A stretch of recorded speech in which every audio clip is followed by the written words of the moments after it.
Welcome to Not Milk Never Milk. Subscribe if you're lactose intolerant. You start by confirming the essentials: the correct game build, a portable pot, and ember fuel.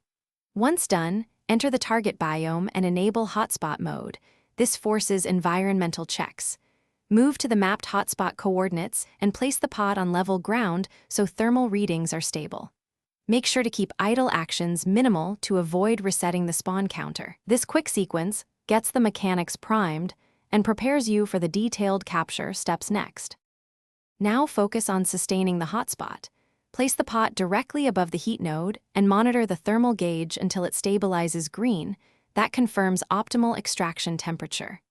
Once stable, add half an ember every 20 seconds to prevent drops. If temperature dips, add 2 quick embers. Simultaneously deploy your lure to raise spawn probability by 25%. Keep movement around the pot limited, because sudden disturbances can interrupt accumulation. This is for the final steps. Watch for the gauge to max out and extract using your designated tool. Quick, steady pulls yield the best pot hotspot drops.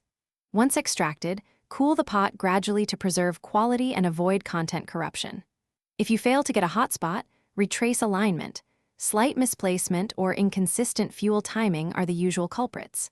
Make sure the lure duration overlapped the peak window, and then repeat the sustain cycle. That combination resolves most issues and secures the pot hotspot.